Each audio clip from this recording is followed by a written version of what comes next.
નમસ્કાર વિદ્યાર્થી મિત્રો, એજ્યુટેકનો ચેનલમાં આપનું સ્વાગત છે.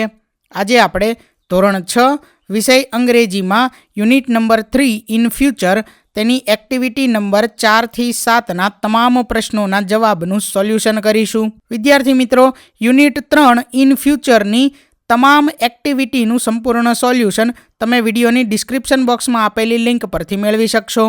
તો ચાલો શરૂ કરીએ આજનો video.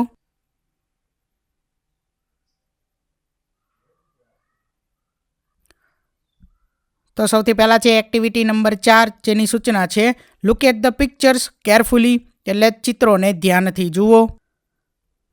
Work in a group, select one picture, write short answers base on the selected picture, એટલે કે જૂથમાં કાર્ય કરો અને જે પિક્ચર પસંદ કરવામાં આવ્યું છે, જે ચિત્રને પસંદ કરવામાં આવ્યું છે તેના જવાબો ટૂંકમાં આપો. તો અહીં આ ચિત્રને પસંદ કરવામાં આવ્યું છે અને પ્રશ્ન અહીં પૂછેલો છે પહેલો કે what will you see there?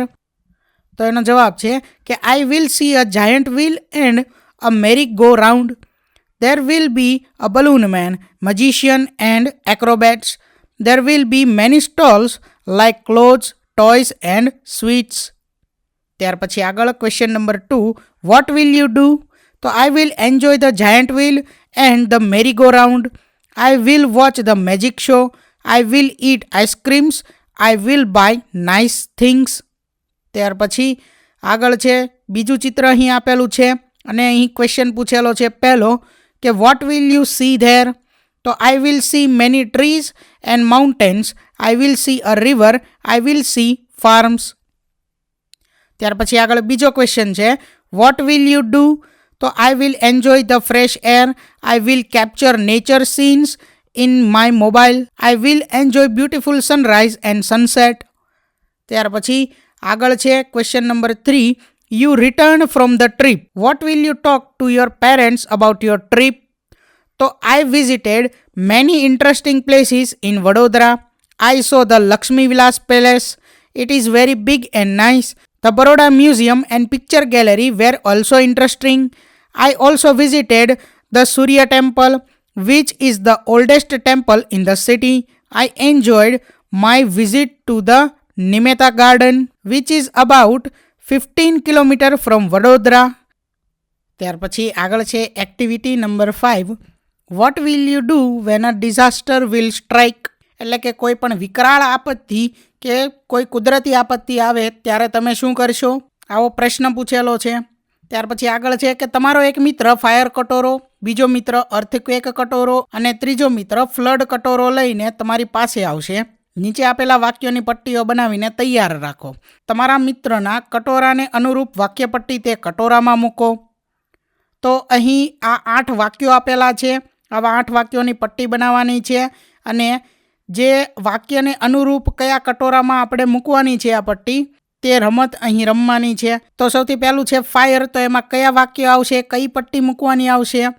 તો tech care of children and elders, એટલે કે બાળકો અને વૃદ્ધોનો સંભાળ રાખવી.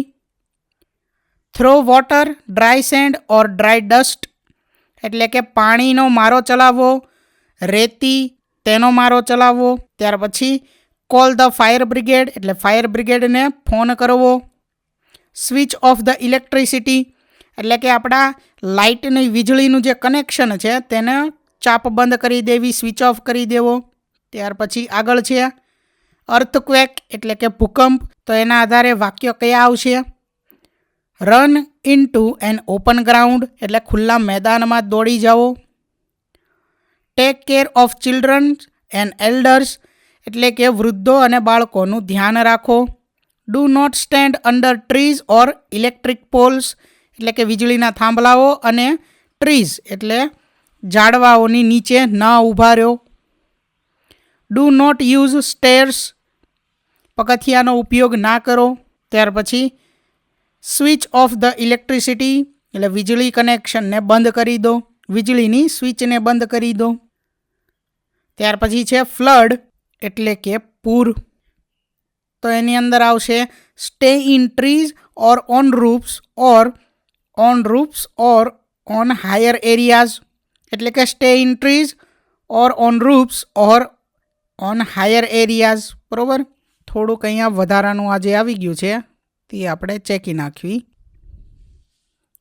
આટલું વધારે અહીંયા આવી ગયું છે બરાબર, જે આપણે કેન્સલ કરી નાખો. Stay in trees or on roofs or on higher areas, એટલે અહીં કોઈ વૃક્ષ છે, કોઈ ઊંચાણવાળો વિસ્તાર છે બરાબર, છત ઉપર છે, ત્યાં જઈને રહો. ત્યાર પછી આગળ tech care of children and elders, એટલે વૃદ્ધો અને બાળકોનું ધ્યાન રાખો. સ્વિચ ઓફ ધ ઇલેક્ટ્રિસિટી, વીજળીની સ્વિચને બંધ કરી દો. ત્યાર પછી આગળ સૂચના છે છેલ્લે દરેક ડિઝાસ્ટરના કટોરાની વાક્યપટ્ટીઓ વર્ગ સમક્ષ વાંચો. તો આ ક્રિયા તમારે જાતે કરવાની છે. ત્યાર પછી આગળ છે activity number 6A, place letters in their right order to form the names of flowers, એટલે અહીં જે નામ આપેલા છે તેના આડાઅવળા શબ્દો થઈ ગયેલા છે બરાબર. જે આલ્ફાબેટ છે તે આડાઅવળા થઈ ગયા છે, એને વ્યવસ્થિત ગોઠવી અને આપણે એક ફૂલનું નામ બનાવવાનું છે. તો સૌથી પહેલું શું થશે? સ્વીટ પી. ત્યાર પછી બીજું મેરીગોલ્ડ. ત્યાર પછી ત્રીજું જાસ્મીન. ચોથું લોટસ. પાંચમું થશે મોગરા. ત્યાર પછી આગળ છઠ્ઠું થશે ડહેલિયા. ત્યાર પછી આગળ છે ફ્લોક્સ. ત્યાર પછી છે પેન્સી. ત્યાર પછી છે હાઇબિસ્કસ. આગળ જોઈએ ત્યાર પછી activity 6B, you have visited your school garden and scene different kinds of plants, shrubs and trees. This grid has the names of different parts of a tree. Look for these words: buds, pod, leaf, stem, roots, thorns, branches, flowers. Find as fast as you can vertically, horizontally and diagonally. તો વિદ્યાર્થી મિત્રો, અહીં જે શબ્દની રમત આપેલી છે તેમાં આ દરેક શબ્દ આપણે મેળવી લીધો છે બરાબર, જે તમારે જોઈ અને લખવાનો છે. ત્યાર પછી આગળ જોઈએ activity number 7, reside and sing allowed, એટલે કે વાંચો અને જોરથી ગાઓ.